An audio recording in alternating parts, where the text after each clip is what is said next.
Now, from WYDC TV, this is Big Fox News at 10. Thank you for joining us tonight. I'm Scott Beadle. Much of the state has been blanketed with snow. In fact, parts of the southern tier got more than a foot of snow overnight. Big Fox's Matt Kleindienst is in Corning with a breakdown of the cleanup efforts. Good evening. Last I checked, about 12 inches of snow have fallen here in Corning that covered sidewalks, roads, and even trapped some cars. And now cleanup efforts are underway from businesses and local residents. The first big winter storm of the season made its way through the southern tier, leaving plenty of snow for people to shovel. It's fun. It's really nice to do. The sooner you start, the sooner it's over with, hopefully. The city of Corning experienced around 12 inches of snowfall last night, blanketing residential sidewalks and driveways throughout town. You have to dig yourself out at home, and then you have to come to your business and dig yourself out there, too. Cleanup crews worked for hours cleaning up the roads for drivers. However, Connor Walker advised residents to stay off the roads if they have no reason to go out. Probably the best idea. It can get real dangerous on these slippery roads, black ice and all. Tara Seaver says residents should take the time to relax and enjoy the winter weather. I say stay home, enjoy yourself, and, being Martin Luther King Day observance, you might as well just stay home and enjoy the snow day. Matt Kleindienst, Big Fox, WYDC in Corning. Funeral services were held today for the victims of Philadelphia's deadly Fairmount fire. Mourners gathering to honor the 12 lives lost, including those of 9 children. Last week, the Philadelphia Fire Commissioner said the blaze started after a Christmas tree in the home was ignited by a lighter. In addition, 7 smoke alarms in that home were not functioning. Funeral services were held today for the victims of Philadelphia's deadly Fairmount fire. Mourners gathering to honor the 12 lives lost, including those of 9 children. Last week, the Philadelphia Fire Commissioner said the blaze started after a Christmas tree in the home was ignited by a lighter. In addition, 7 smoke alarms in that home were not functioning. The country paused to reflect on the life and legacy of Dr. Martin Luther King Jr. today. Meanwhile, Democrats in Congress are deeply frustrated as they have yet to be able to pass their federal voting rights legislation and are now planning their next steps. Carolyn Shively has more from Washington. The D.C. Peace Walk wound its way through the streets of Washington to honor the legacy of Martin Luther King Jr. on Monday, while bad weather in the nation's capital shifted some MLK celebrations to a virtual setting. We are free at last, free at last. It also helped push off the Senate, taking up a voting rights bill, now planned for Tuesday. If we do not protect the vote with everything that we've got, we will not have a country to protect going forward. Senate Republicans say they'll block the bill. The House sent legislation to the Senate last week that would give the Justice Department power over election law changes in states deemed to have a history of discrimination and set minimum requirements for mail-in and early voting. It's a federal takeover of elections, and they're just cloaking it with the term for voter rights. And it's sad that they are using the legacy of Martin Luther King to try to pass something that is far from his vision. After the election law vote in the Senate, focus then moves to the filibuster that requires 60 votes to end Senate debate. Without a change to that custom, Democrats don't have the votes to pass any new election laws. The idea of saying blow up bipartisanship and just let who's ever got the slight majority to do whatever they want, that's not the right way to get things done in America. The voting rights bill and changes to the filibuster are both expected to fail. President Biden says this is not the end of the fight. In Washington, Caroline Shively, Fox News. There are new developments as the investigation into a hostage-taking at a synagogue in North Texas ramps up. Dan Springer has more from Colleyville, Texas. This was an act of terror. President Biden says law enforcement on both the federal and local levels are gathering more information about the hostage standoff at a synagogue here in Colleyville, Texas. 2 teenagers have been taken into custody in the British city of Manchester. It's not clear if they're facing charges, but they allegedly have ties to this man, 44-year-old Malik Akram, a British citizen who stormed into Congregation Beth Israel during Saturday's services, holding 3 worshipers and a rabbi hostage for hours, demanding the release of a Pakistani militant in U.S. custody.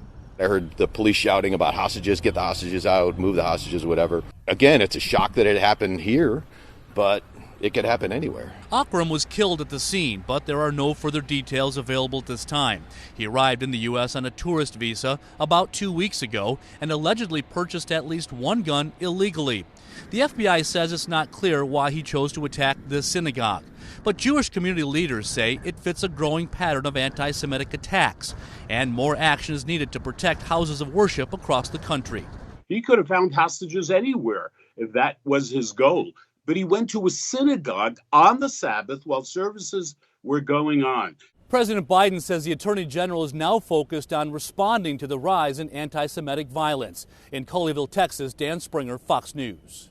Another migrant caravan is on the move, a potential cause of worry for Border Patrol agents.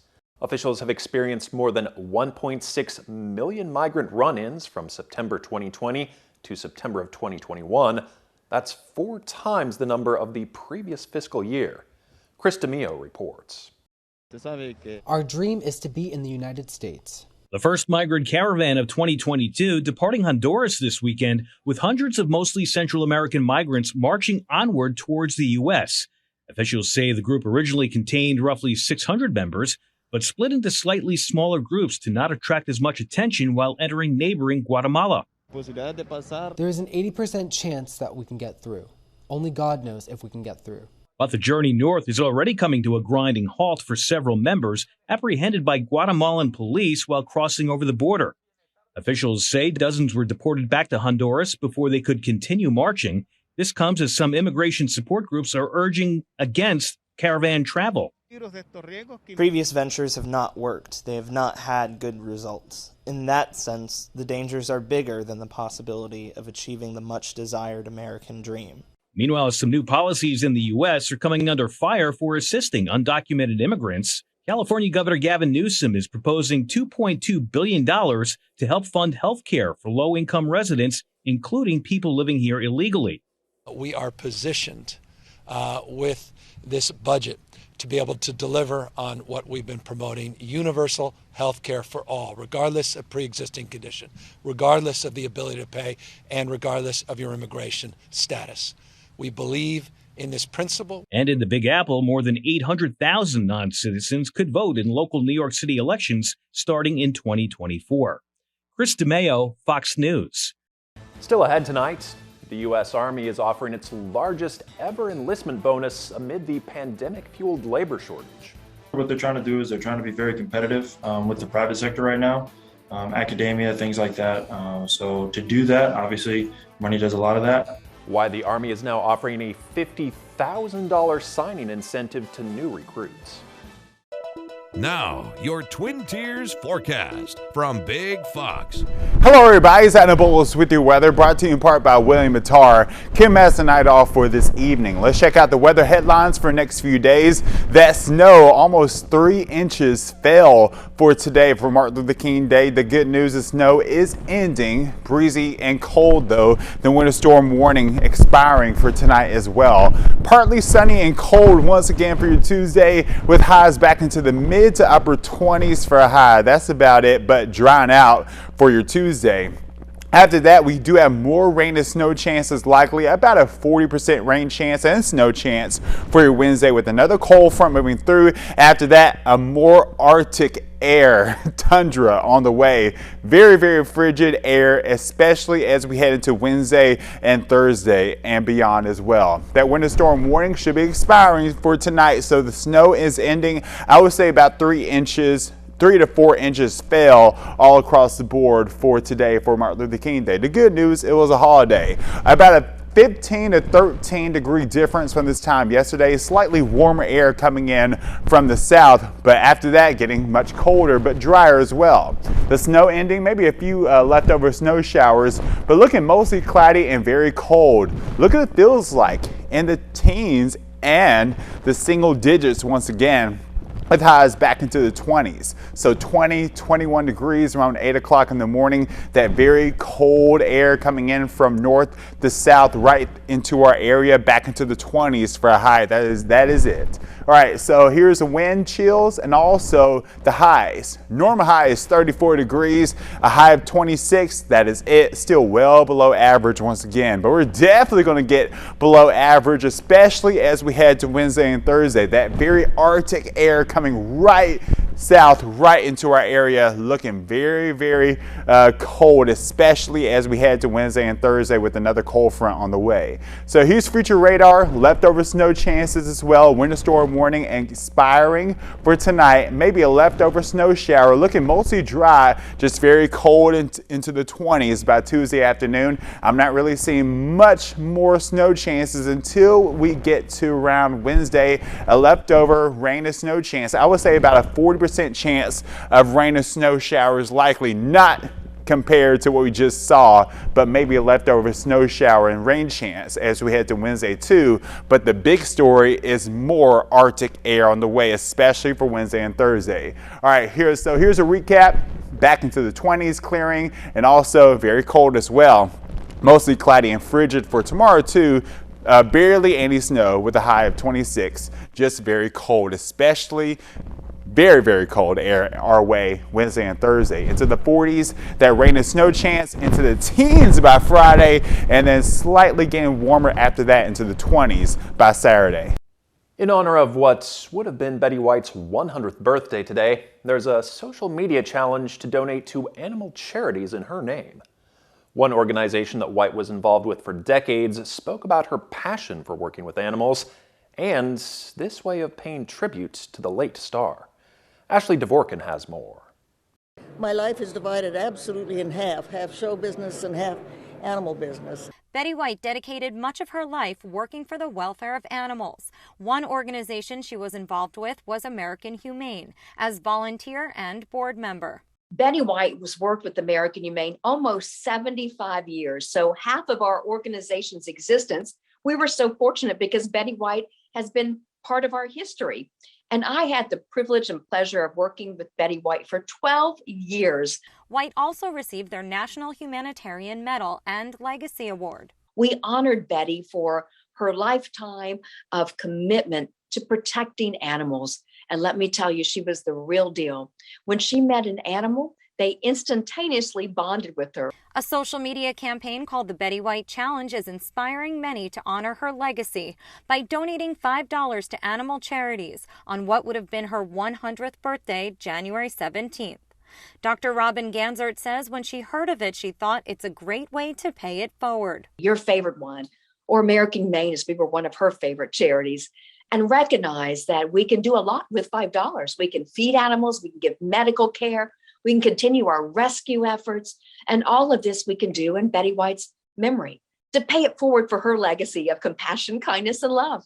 American Humane also works with companion animals through their Pups for Patriots program. We serve veterans with PTS and TBI and give them a service dog is so life-changing.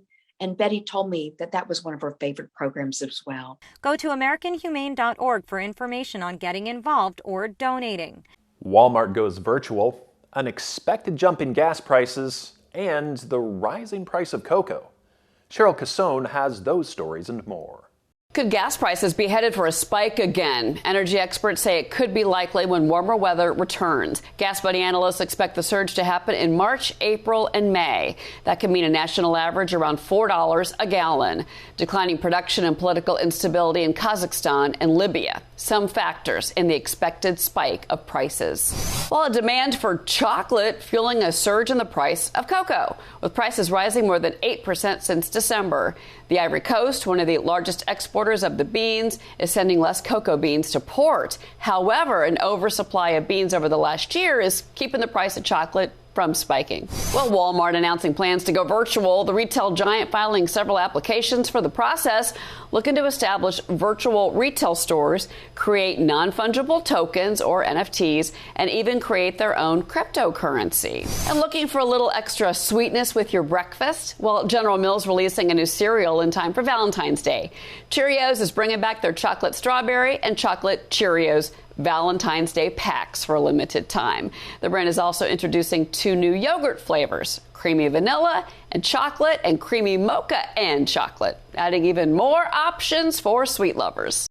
Former Full House actress Lori Loughlin and her fashion designer husband are the latest victims in a wave of burglaries sweeping Los Angeles. Jeff Paul has that story. While this happened a few weeks ago, we're only now learning the extent of what was taken. And at the moment, police do not have any suspects in the $1 million jewelry heist. Here's what we know. This all happened January 3rd in the Hollywood Hills. Both Loughlin and her husband, Massimo Giannoli, were not home at the time of the burglary.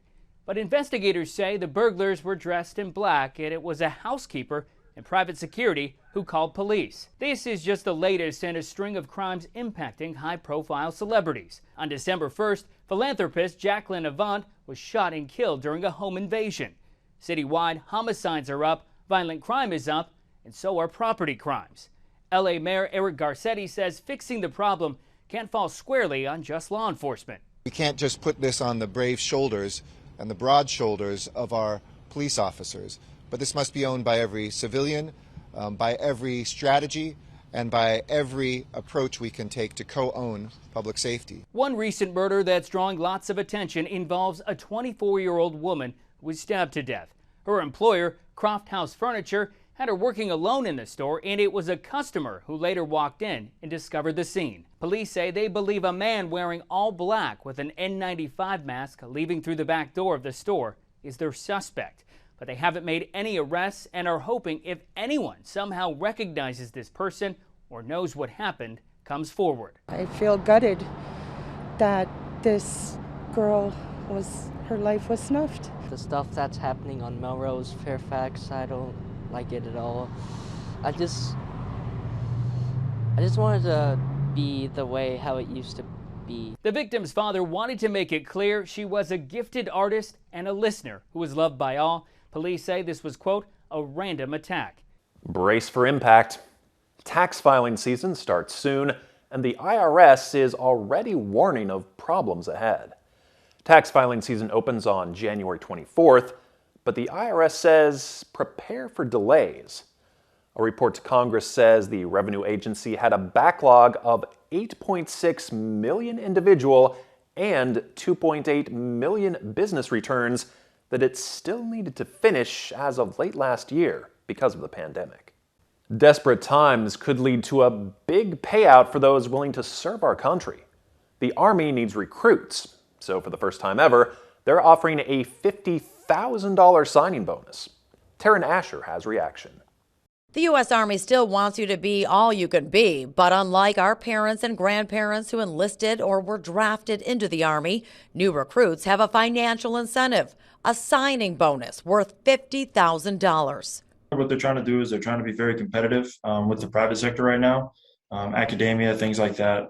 So to do that, obviously, money does a lot of that. Staff Sergeant David Montgomery has been an Army recruiter in East Point for the last 3 years. When the pandemic forced schools to shut down, he says it was much tougher to get in front of the students who may have been interested in serving their country. Recruiters have had to get creative, trying to entice young people to enlist, holding meetings outdoors, online, or by phone. This money is expected to help. Maybe they want to get out of Michigan and, want to live somewhere else for a little while, looking for an adventure. Personally, I jump out of airplanes, so that was an enticing factor for me. Montgomery says the largest bonus ever for recruits is already drawing interest as the Army works to fill part-time and full-time positions for active duty and the reserve. It's important to know the amount of the signing bonus depends on your qualifications, chosen career field, and if you are ready to commit to the military for 6 years. It's not so much that people are necessarily leaving the Army in a hurry. It's just we're trying to get those young minds into the Army to, make the force a better place. Staff Sergeant Montgomery says anybody considering joining the Army should take advantage of the $50,000 bonus right now because they don't know how long it will be offered. But there is one thing you do need to keep in mind. You must be fully vaccinated. We want to leave you with a smile tonight. Dolly Parton is looking ahead to a big 2022. She's teaming up with an ice cream company to bring back her signature flavor before the release of her new novel and album in March. The partnership is with Jenny's Ice Creams, and the limited time flavor is strawberry pretzel pie. It'll be an online exclusive.